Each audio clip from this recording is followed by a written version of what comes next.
सर्वज्ञान सर्वजानीन जो उसका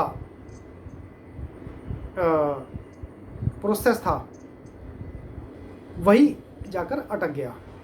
इसलिए जो सर्व लोगों के समझ में आए तो वहीं तक कि लोगों ने उसे समझा, उससे आगे जा नहीं पाए। तो अभी हमें इसमें इसके अंदर में क्या बताया कि आत्मवान बन जाओ, वेदों के परे जाना। भारत में अध्यात्म का हर गुरु कहेगा शास्त्रों को लो, उसमें बताया गया सत्य की उपलब्धि का प्रयास करो, सभी समय केवल पुस्तक पर मत लटकते रहो। विद्यारण्य द्वारा यह बहुत अच्छी तरह समझाया गया है, जो 14वीं सदी के विजयनगर साम्राज्य में थे। अपनी पुस्तक पंचदशी के एक प्रसिद्ध श्लोक में बताते हैं। तो एक विद्यारण्य थे जो विजयनगर साम्राज्य के टाइम पे थे। तो उन्होंने कहा हम आध्यात्मिक ग्रंथों को कैसे नहीं, उन्होंने कहा ग्रंथम अभ्यस्य मेघावी ज्ञान विज्ञान तत्परः प्लालमेव धन्यार्थी त्यजेत ग्रंथम अशेषतः। जैसे कोई व्यक्ति चावल की खोज में है, वह धान को तो ले लेता है, इसे कूटता है, भूसी को फेंक देता है और पकाने व खाने के लिए चावल ले लेता है। इसी प्रकार मेधावी तीव्र मस्तिष्क का व्यक्ति पहले पुस्तकों का अध्ययन करता है। ग्रंथम अभ्यस्य, सभी पुस्तकें पढ़ने के बाद आपका उद्देश्य क्या है? आपका उद्देश्य एक विद्वान बनना नहीं है, आप एक ज्ञान विज्ञान तत्पर, ज्ञान प्राप्ति और उपलब्धि के इच्छुक। यदि ऐसा है तो आप क्या करेंगे? जो कुछ पुस्तकों में है उसे ग्रहण करके त्यजेत ग्रंथम अशेषतः, तुम समस्त पुस्तकें फेंक दो, उनके आगे उनका कोई उपयोग नहीं है। तो मतलब कि यदि उन किसी पुस्तक से ज्ञान आ गया और वो अच्छी तरह समझ लिया तो उस पुस्तक की उपयोगिता खत्म हो जाती है। अतः श्री रामकृष्ण ने कहा, एक व्यक्ति ने शहर में किसी संबंधी को पत्र लिखा, जब तुम वापस गाँव आओ तो इतनी मिठाइयाँ और इतना कपड़ा इत्यादि लेते आना। और फिर उस आदमी ने पत्र को कहीं इधर उधर रख दिया और सारे घर में उसे खोजने लगा। बड़ी कठिनाई से वह उस पत्र को खोज पाया। फिर पत्र पढ़ा गया, जब तुम गांव वापस पाना तो ये लेके आना, वो लेके आना। तो ये तो उसने पहले ही पढ़ लिया था। तो उस पत्र की कोई विशेषता है? जब उसने बताया कि 4 टाइप की मिठाइयाँ, 4 तरह के कपड़े चाहिए। अब वो पत्र ना भी हो तब भी वो काम कर ही सकता है ना। वो उसने पत्र को फाड़ कर फेंक दिया, दुकान पर गया और वे वस्तुएं खरीदी जो उसमें लिखी थी। अब पत्र को रखने का कोई उपयोग है अथवा उसे बार बार पढ़ने का? मुख्य बात तो उसमें लिखी वस्तुएं प्राप्त करना है। तो हम पढ़ तो लिया, लेकिन उसमें अभी 10 बार पढ़ लिया, पत्र को संभाल के रखा, सामान नहीं ले पाया, तो कोई उसका पर्पज़ नहीं है। पत्र नहीं है, फाड़ दिया, लेकिन संभाल ले आया, उसका महत्व है। अतः इसी प्रकार जो भी कुछ पवित्र पुस्तकों में उसकी उपलब्धि करनी है, तब आगे पुस्तकों का कोई उपयोग नहीं रह गया।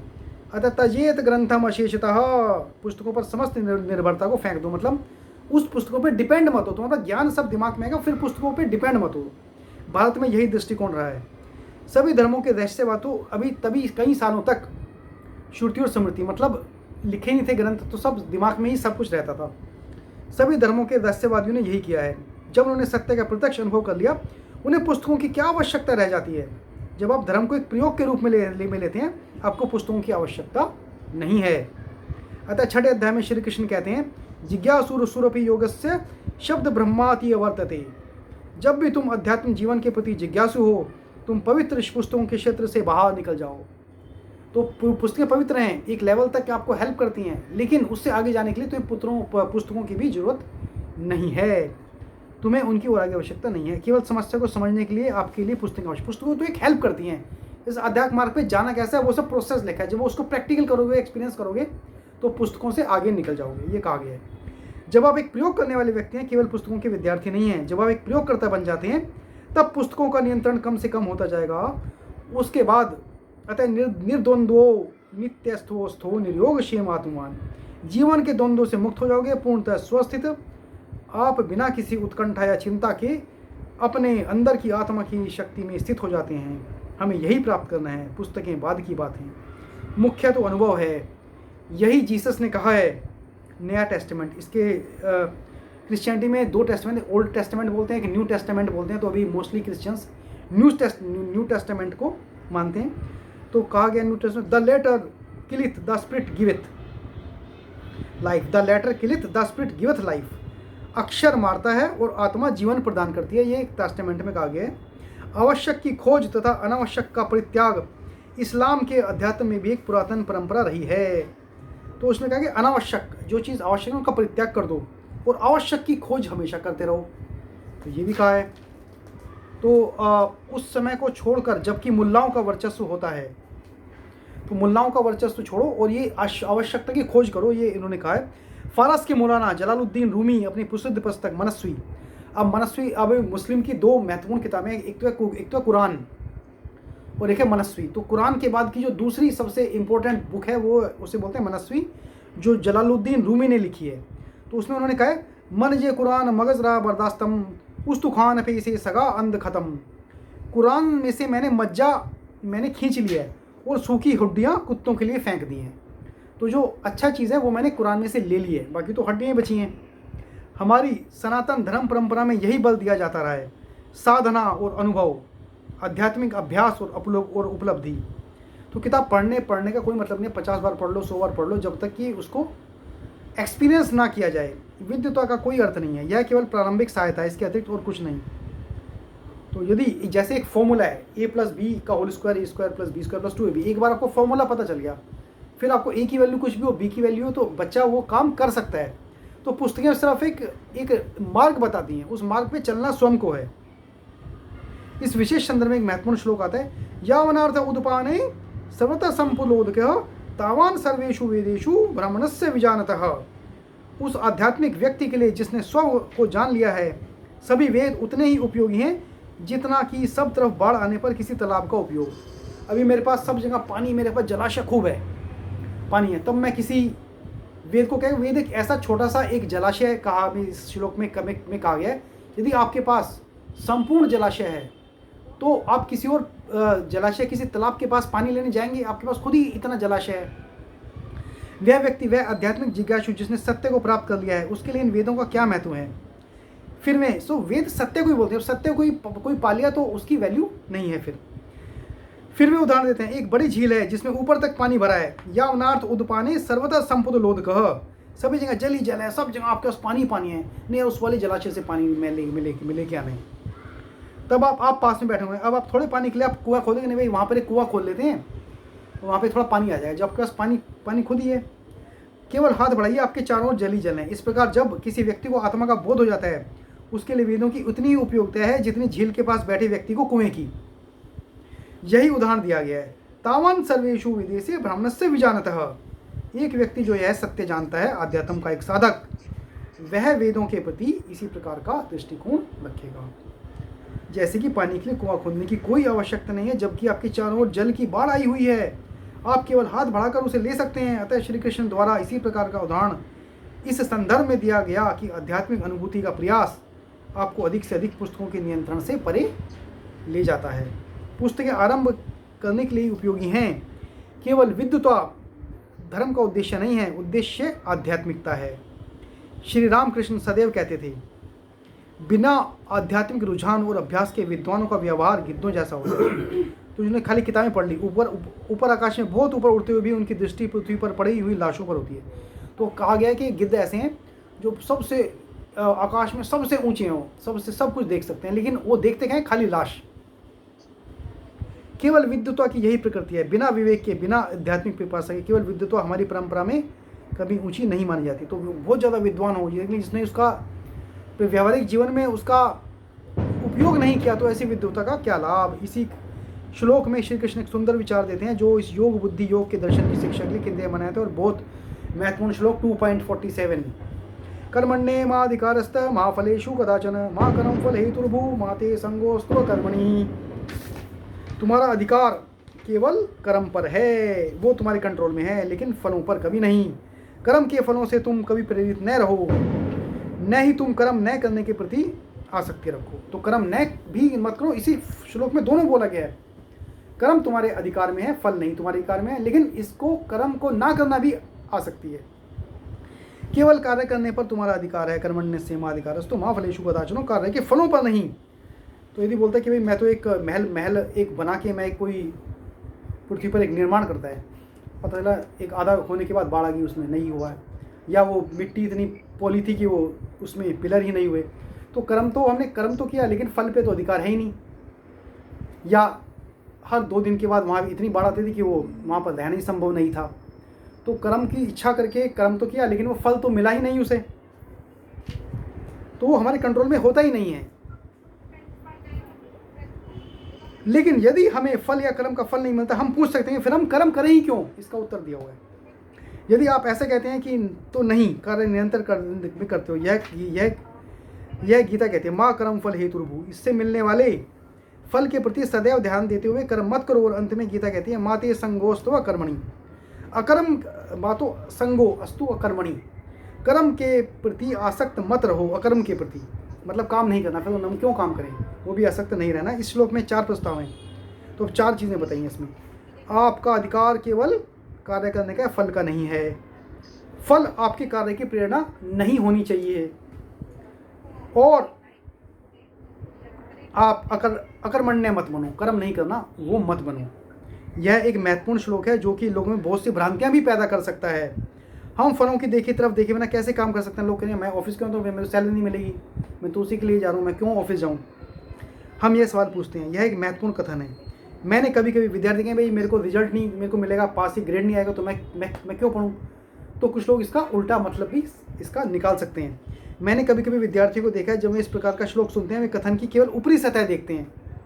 अतः जब बागवानी का काम चल रहा था, मैं एक छात्रावास का, ये बता रहे हैं रंगनाथ जी, मैं मतलब रंगनाथ जी बता रहे हैं, मैं एक छात्रावास का वार्डन था, मतलब वार्डन थे एक हॉस्टल के, और सब विद्यार्थी बगीचे में फल फूल पैदा करने के लिए काम करते हैं। उनके हॉस्टल के बच्चे एक बगीचे को बना रहे थे, सीड डाल रहे थे फल फूल के लिए। किसी ने कहा काम पर हमारा अधिकार है, फल स्वामी जी को प्राप्त है, हम तो कर लेंगे, हम तो हॉस्टल से बाहर चले आएंगे, स्वामी जी जो बैठे हैं वो तो खाएंगे फल। तो ऐसा कुछ बच्चों ने कहा, विनोद में, उन्होंने मजाक में कहा था उन्होंने। एक दिन मैंने उनसे इस श्लोक के अर्थ पर वार्तालाप किया तथा उन्होंने इसका कुछ अधिक गहन अर्थ जाना। अतः हम सभी को श्लोक की थोड़ी व्याख्या चाहिए जो गीताओं की कक्षाओं का केंद्र माना था। तो इस श्लोक की व्याख्या स्वामी जी कर रहे हैं। महात्मा गांधी ने अपनी पुस्तक, एक महात्मा गांधी ने कहा है कि एक तो the autobiography of Gandhi ji उन्होंने खुद की लिखी थी, और एक पुस्तक, काफ़ी पुस्तकें लिखी, उसमें एक दूसरी पुस्तक थी अनासक्ति योग, बिना आसक्ति के योग करना, कार्य के फल के प्रति अनासक्ति। तो गांधी जी ने भी कहा था अनासक्ति योग के बारे में। गांधी ने कहा अनासक्ति का यही अर्थ है, आसक्ति का अर्थ है जुड़ना, अनासक्ति का अर्थ है नहीं जुड़ना। अतः जब आप यह प्रश्न करते हैं मेरे काम की प्रकृति क्या है और कर्म के फल हैं वे किसके हैं, तब आप इस श्लोक पर नया प्रकाश आते हुए देखेंगे। मैं इस जगत में अकेला नहीं हूँ, मैं कुछ भी कार्य करता हूँ, मैं उसका फल प्राप्त करता हूँ, अन्य सब बातें भूल जाता हूँ। ऐसा नहीं किया जा सकता। हम एक ही जगत के हैं, यहाँ अन्य लोग भी हैं, हमारे पास जो कुछ है वह हमें अन्य सभी के साथ बांटना होता है। अतः थोड़ा सा अनासक्ति का भाव हमारी इस भाव से अधिक आवश्यक है। यह मेरा काम है और प्रत्येक वस्तु मेरी है, यह भाव समाप्त होना चाहिए। Not I but we. विस्तृत विश्व हमारे चारों ओर है, इसके बिना हमारा काम नहीं चल सकता। बिना हमारे चारों ओर के मानवीय विश्व के हम मनुष्य नहीं बन सकते। हम इस विश्व के कितने ऋणी हैं जिसमें सब और अन्य मनुष्य भी हैं। यदि आप स्वयं को समाज से पृथक कर लेते हैं, आप अकेले कुछ भी नहीं रह जाते हैं। अतः कार्य का यह भाव जो हमारे समक्ष है सामाजिक हित का भाव प्रस्तुत करता है, मानवीय विकास का। मेरे प्रयासों द्वारा किए गए कार्यों का लाभ मिलने वालों में से मैं एक हूँ, अन्य लाभान्वित होने का भी ध्यान रखना चाहिए। तो जो एक किसान एक बीज लगाता है तो कहता है मैं तो एक आदमी हूँ जो इसका लाभ मिलेगा, और भी बहुत सारे लाभ। अभी जितने भी एग्रीकल्चर की जितने प्रोड्यूस मार्केट में आ रही है वो किसान को तो लाभ मिलता ही है, बाकी लोगों को भी लाभ मिलता है। तो अन्य लाभान्वित होने वालों का भी ध्यान रखो। श्री रामकृष्ण के शब्दों में कच्चा मैं पक्का मैं में विकसित होना चाहिए। तो कच्चा मैं और पक्का मैं बोला है कि पहले मैं बिल्कुल मैं अभी पक्का मैं मतलब क्या है। अतः जो पहला वाला मैं है मतलब मैं ही हूँ, वो अहंकार को जन्मता है, प्रकृति के साथ जुड़ा हुआ है। और पक्का जो मैं है, मैं जब मतलब मैं कुछ नहीं हूँ, मैं सिर्फ अपनी आत्मा को जानता हूँ, वो पक्का मैं है। अतः अनासक्ति किससे? अपने अहम से, उस छोटे मैं से जो इस वंशानुगत तंत्र में केंद्रित है। अतः जब तक ये छोटा मैं दब नहीं जाता तब एक बड़ा मैं हमसे व्यक्त नहीं करता। हम एक क्षुद्र व्यक्ति बने रहते हैं जब तक हम तू कहना नहीं सीखते, हमारा कुछ भी विकास नहीं हुआ है। हम एक कच्चा अहम बने रहते हैं, जब यह छोटा मैं विकास करता है यह पक्का अहम बन जाता है। केवल वही अन्य सभी के साथ अपना एकात्म अनुभव कर सकता है। फिर मैं कभी नहीं कहूँगा कि हर वस्तु मेरी है। जब पक्का मैं होता है वो पहले जो पक्का मैं है वो ये नहीं कहते कि सब वस्तु मेरी है, सब मेरे लिए है, सब मैंने किया है। हम मैं के स्थान पर हम कहना सीखेंगे। यह एक महान विकास है, अध्यात्म वृद्धि का पहला चरण। अतः आज हम इस मैं अहम के तथ्य का अध्ययन करेंगे जो कि मनुष्य में है। यह एक प्रशंसनीय तथ्य है जिसे प्रकृति ने क्रम विकास की केवल मानव स्तर पर उभार दिया है। जानवरों में कोई अहम नहीं होता, केवल मानव को छोड़कर प्रकृति ने अन्य किसी प्राणी को यह अहम प्रदान नहीं किया है। यदि किसी जानवर ने यह अहम विकसित कर लिया होता तो हम यहाँ नहीं होते, संसार में उस जानवर का वर्चस्व होता। तो जानवरों में वो विकसित नहीं है। तो जानवर का मैं हूँ, मैं तो भी जानवर तो बहुत तकड़ा होता है इंसान से, उसको पता चलता है मैं ही सब कुछ। तो इंसान को तो ख़त्म कर देती जानवरों की जो प्रजातियाँ। यह अहम एक अद्भुत नया तथ्य है। आधुनिक प्राकृतिक विज्ञान ने इस विषय पर अब तक विचार नहीं किया। यह केवल बाह्य जगत से ही संबंधित रहा। बाह्य जगत में उसने छानबीन की, इसमें छुपी ऊर्जा को एक श्रेष्ठ सभ्यता के विकास के लिए प्राप्त करने का प्रयास किया। यही उनकी विकास का विचार है। जब तक कि विचार का विस्तार हुआ है, मनुष्य अध्ययन का केंद्र बन गया है। और वह महान तथ्य अहम अथवा मैं भी, इसके क्या अर्थ हैं? यह मैं किसी जानवर में नहीं है और न ही किसी सब नवजात शिशु में। तो छोटा शिशु और जानवर तो उसमें मैं नहीं है, मैं अहम। लगभग 2 या 2.5 वर्ष के बाद बच्चा मैं बोलने लगता है, मुझे ये चाहिए, मुझे ये मेरे को दिलाओ, मुझे बाहर लेके जाओ, मुझे वह चाहिए। तब तक वह कहता है इसे यह चाहिए, इसे वह चाहिए। लेकिन एक समय आता है जब इसमें मैं का थोड़ा प्रकाश बच्चे में प्रकट होता है। ये मेरी चीज़ है, मैं किसी बच्चे को दूंगा नहीं, ये इससे मैं ही खेलूँगा, मेरे खिलौने से उसने कैसे खेल लिया। तो मैं का विकास बच्चे में जैसे जैसे वो डेवलप होता है उसमें ये आता है। स्नायु तंत्र विज्ञान द्वारा पश्चिम में इसे आज महसूस किया जा रहा है, एक विस्तृत स्वीकार्य तथ्य। जैसे भारत में बहुत पहले वेदांत में हमने इसके परम महत्व को समझा था। वेदांत इसे प्राथमिक तथ्य मानते हैं। यह अपनी अंतिम अवस्था में नहीं है, केवल एक छोटा सा अंकुर फूटा है, आगे प्रचुर विकास है। आत्मज्ञान के संपूर्ण विषय की विषय वस्तु है और गीता की व्यवहारिक वेदांत की संपूर्ण शिक्षा इसमें से आ रही है।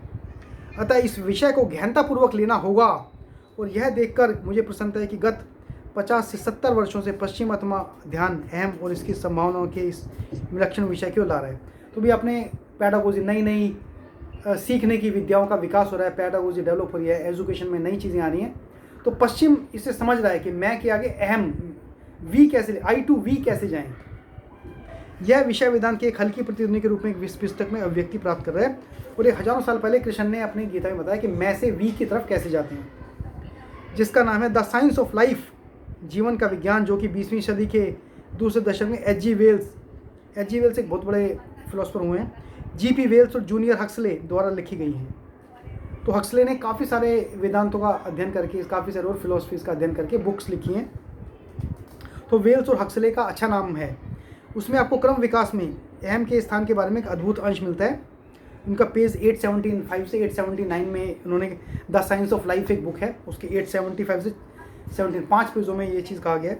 एकांत में, रात्रि की नीरवता में और अन्य अनेक विचारपूर्ण अवसरों पर हमने जानने का प्रयास किया कि यह स्व जो मेरे जगत के लिए इतना गहन रूप से केंद्रीय है और संसार को प्राप्त करने के प्रति इतना लालची है, क्या कभी समाप्त होता है? स्व मतलब मैं अपने लिए, इसके बिना निश्चित रूप से कोई संसार है ही नहीं। और फिर भी यह चेतन स्व जब हम रात को सोते हैं मर जाता है। तो हम सो जाते हैं तो सब भूल जाते हैं हम क्या हैं, हम सपने में कहाँ जा रहे हैं, सब तो उसमें भूल ही गए हम।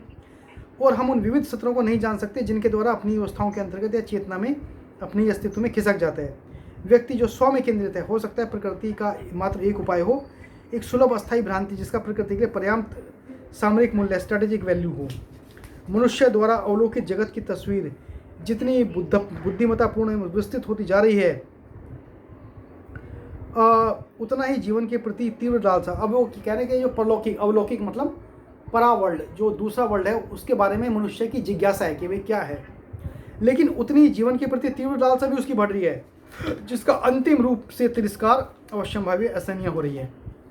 अपने स्व से इसी विलीनीकरण द्वारा किसी महत्तर प्राणी के साथ अपनी पहचान बनाकर अथवा उसका भाग बनकर वह बच निकलता है और एक व्यक्तिगत अमृत इस सहचर्य में प्राप्त कर लेता है। उसकी अस्मिता किसी महत्तर अस्मिता के साथ भूल जाती है। यही धार्मिक रहस्यवाद का निचोड़ है। और यह विचारणीय है कि व्यक्तित्व का प्राणी शास्त्रीय विवेचन हमें रहस्यवादियों के कितने निकट ले जाता है। व्यक्ति अपने विचारों की इस दूसरी पंक्ति के अनुसार अपने को खोकर अपने को बचा लेता है, लेकिन रहस्यवादी शिक्षा में वह अपने आप को किसी भगवान अथवा देवी देवताओं में खो देता है और जीवन के वैज्ञानिक विवेचन में स्वयं को टॉम या डिक है या हैरी के रूप में भूल जाता है और स्वयं को एक मनुष्य के रूप में खोज लेता है। तो इसमें पश्चिम के रहस्यवादी और पूर्व के संत आधुनिक विज्ञान में और व्यावहारिक नैतिकता के प्रति दिन के उपदेशों में एक बलशाली समर्थन पाते हैं। दोनों यही शिक्षा देते हैं कि स्वाधीनिस्थ, तो स्वधर्म की बात की, और स्वाधीनिस्थ जो पश्चिम के फिलोसफर हैं वो भी स्वाधीनता की बात करते हैं, जो कि एक साधन है, ना कि एक साध्य है। तो एक साध्य नहीं बनाना है स्व को, एक साधन बनाना है। अपने को एक साध्य नहीं करना कि मैं ही सब कुछ हूँ, एक साधन बनाना है कि मेरे द्वारा, अपने स्व के द्वारा मैं अध्यात्म को पा सकता हूँ। तो ये स्व का एक डेवलपमेंट है, इस स्व से हम का एक वेरियस स्टेजेस हैं अपने आप को विकास करने की। तो ये एक रणनीतिक महत्व है, एक स्थायी भ्रांति है। इसे अंतिम अवस्था के रूप में मान लो, आपको इसके उच्चतर आयाम खोजने होंगे। यही काम उपनिषदों ने युगों पूर्व किया था। इसके मूल आयाम में कैसे विकसित किया जाए, जब हम इस मान श्लोक की मीमांसा करते हैं, यह दृष्टि रखनी होगी। तो कर्मण्य माँ अधिकारस्ते का श्लोक बताया इन्होंने। यदि मैं अपने अहम के स्तर पर रहने में संतुष्ट हूँ, जो कि अभी ही मुझ में अंकुरित हुआ है, और मैं बिल्कुल चिंता नहीं करता इसके उच्चतर आयामों तक उठने की, तो इस श्लोक का मेरे लिए कोई अर्थ नहीं। लेकिन यदि मैं इस प्रारंभिक मापदंड की ऊंचाइयों को अनुभव करने की इच्छा रखता हूँ, तो यह श्लोक मनुष्य के उच्चतर आयामों के द्वार खोलने के समान होगा। तो यदि मैं इसकी सिर्फ लिटरल मीनिंग की तरफ जाऊँगा तो मेरा इस श्लोक का अर्थ नहीं है। यदि मैं इसके उच्चतर हायर स्टेजेस की तरफ, मैं इस श्लोक के उच्चतम अर्थ को जानने की कोशिश करता हूँ, तब ये श्लोक मेरे लिए महत्वपूर्ण है। अतः हमें यह प्रश्न करना है, यह अहम क्या है जो मुझ में प्रकट होता है। मैं इस अहम के माध्यम से विश्व को प्राप्त करता हूँ और इसका केंद्र हूँ। यही हम सब अनुभव करते हैं, एक बालक भी। जब बालक में अहम विश्व होता है, अहम विकसित होता है, तो विश्व का केंद्र बन जाता है। बाकी सब बच्चों की तरफ नृत्य करते हैं। तो बच्चे जब मैं बन जाता है कि मेरे को चाहिए, मेरे को दिलाओ, तो सब बुलाते नहीं, मैं वहाँ मेरे को लेके चलो। तो एक विश्व एक खींचा चला जाता है, हम भी उसकी तरफ खींचे चले जाएंगे। तो अहम विश्व को खींच रहा है। लेकिन शीघ्र ही बालक को दृष्टिकोण छोड़ना होता है और दूसरों के लिए स्थान बनाना पड़ता है। उस अहम का विकास होना है, वृद्धि होनी है। अब वो माँ से बिगर माँ की तरफ जाना है, आत्म विकास प्राप्त करना होता है। अहम के इस प्रारंभिक तथ्य के पूर्ण दर्शन को अपने असीम आयाम में विकसित होना होगा, जो अभी आनुवंशिक तंत्र के अधीन है। यही वेदांत का संदेश है। विवेकानंद के वेदांत और आधुनिक भौतिक विज्ञान के संबंध के बारे में रोमा रोला अपनी पुस्तक लाइफ ऑफ विवेकानंद के बारे में कहते हैं। 15वां संस्करण 1997 पृष्ठ 262 से 63 पे। यह उनके लिए, विवेकानंद के लिए शांत गौरवजनित उपेक्षा का भाव है कि वे स्वयं को और भी शक्तिशाली समझते हैं, चाहे विज्ञान विवेकानंद के अर्थ में स्वतंत्र धर्म को स्वीकार करे या न करे, क्योंकि उनका धर्म विज्ञान को स्वीकार करता है। वह इतना विस्तृत है कि अपने टेबल पर सत्य के सभी श्रद्धालुओं के लिए स्थान खोज लेता है। तो उसमें लिखा है वो धर्म इतना बड़ा है कि वो विज्ञान को तो स्वीकार कर लेगा। विज्ञान को धर्म को समझने में टाइम लगेगा, लेकिन धर्म ने तो विज्ञान को स्वीकार कर लिया है। संसार के अन्य किसी भी भाग में इस विषय का इतना गहन अनुसंधान और विकास नहीं हुआ। और हमें प्रसन्नता है कि कुछ स्नायुतंत्र वैज्ञानिक और शारीरिक शास्त्री इस व्यवहार को लगभग समान दिशाओं में व्यवहार में ला रहे हैं और धीरे धीरे उसके निकटतर जा रहे हैं, जो प्राचीन वेदांत ने इसके बारे में कहा था। एक बालक एक शिलाखंड को समुद्र में उभरे हुए देखकर कहे कि वहाँ एक छोटी सी शिला है, उसका पिता उससे कहेगा कि वह विशाल शिला है, इसका अधिकांश भाग पानी के नीचे और थोड़ा भाग ही पानी के ऊपर दिखाई पड़ रहा है। उसी प्रकार मनुष्य की अंतिम दृष्टि में अहम एक छोटी वस्तु है। तो इसमें कहा कि समुद्र में एक बहुत बड़ी शिला है जो समुद्र के बहुत नीचे है, लेकिन बच्चों को छोटी सी शिला का ऊपरी हिस्सा दिखा देगा, तो यह छोटी सी शिला है। उसका बाप बोलेगा नहीं, इसके नीचे तो बहुत ज़्यादा है। तो यदि अहम को यदि देखेंगे तो एक छोटी सी वस्तु है, लेकिन यदि आप उसकी गहराई जानते हैं तो वह अपना अनंत स्वरूप प्रकट कर सकते हैं। उपनिषद यही शिक्षा देते हैं। इसी प्रकाश में श्लोक व अन्य कई श्लोक जो अब आ रहे हैं आप समझ सकते हैं। अब एक छंगोदय उपनिषद है, तत्त्वम असि, तत्त्वम असि। छंगोदय उपनिषद में कहा था तो तुम वही हो। यह अहम ब्रह्मास्मि तत्त्वम असि, मैं ब्रह्मा हूँ और तुम भी वही हो। तुम यह शुद्ध हम नहीं हो, तुम असीम चेतना हो, आत्मा हो। यह तत्त्वम असि उपनिषदों का एक चरम उपदेश है। इससे कुछ शरीर शास्त्रियों एवं नाभिकीय भौतिक शास्त्रियों का मन पश्चिमी जगत में आकर्षित किया था और अब भी कर रहा है, जैसे अरविंद श्रोडिंगर और JBS हॉल्डन। अब जब कोई इस पृष्ठभूमि को दृष्टि में रखकर इस श्लोक का अध्ययन करता है तो एक नया अर्थ उभरता है। तुम बच्चे यह सदा ही क्यों बालक बना रहे? कुछ अहंकारियों की भाषा बालकों की भाषा जैसी है। आप इसे प्रत्येक समाज में पाएंगे। कई बड़े लोग भी सभी समय बात करते हैं मैं। वे अपने स्व के उच्चतर आयामों को नहीं समझते। वे केवल इसी अस्तित्व के एक लघु प्रारंभिक तथ्य के रूप में जानते हैं और उसमें बहुत तनाव पैदा होता है, बहुत यातना स्वयं के लिए भी तथा औरों के लिए भी। अतः आवश्यक है कि स्वयं के आयाम खोजने की। तो इसमें और कहा गया, अतएव इस कार्य के प्रति इस हीन स्वार्थी दृष्टिकोण ने काफ़ी राष्ट्रों को नष्ट कर दिया और हमारी स्वतंत्रता प्राप्ति के बाद की प्रगति को अवरुद्ध कर दिया है। हमारे इतिहास में यह अंग्रेजी कहावत पूर्ण चरितार्थ होती है, I and mine and the devil take the hindmost. मैं और मेरा और बचा हुआ शैतान का। तो यही हमारा एक राष्ट्रों का है और हम ही ने इस शैतान को आमंत्रित किया था। शैतान ने हमारे राष्ट्र पर आक्रमण किया और अब भारत में शैतान का खेल शोषण, यातना, ऊपर से नीचे तक भ्रष्टाचार और हिंसा के रूप में देख रहे हैं। तो ये सारे राक्षस आ गए हैं भ्रष्टाचार और हिंसा के। हम इस स्थिति से निकलना चाहते हैं और यहाँ एक अत्यंत गहन उपदेश आता है। लोग जितना अधिक इसमें जाएंगे उतना ही अधिक इसका अर्थ समझेंगे। अगला श्लोक इसके विषय में सकारात्मक पहलू प्रदान करता है। यदि आप मुझे फल के पीछे भागने से मना करते हैं तो वह केवल निषेधात्मक है। कालदैक इसमें मेरे मन का क्या दृष्टिकोण होना चाहिए, ये अगले श्लोक की विषय वस्तु है। तो आइए थोड़ा 5 बार हरे कृष्णा मंत्र का जाप करते हैं और फिर इस सत्र का अंत करते हैं।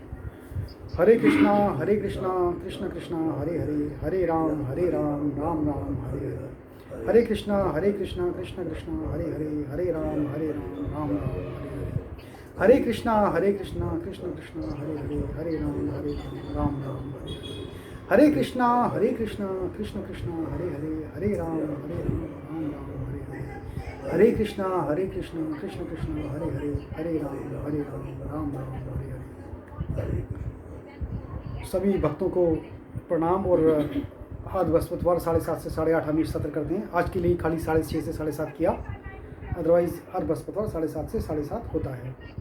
तो कृपया जुड़िए यूट्यूब, इंस्टाग्राम और गूगल मीट के माध्यम से आप हमसे जुड़ सकते हैं।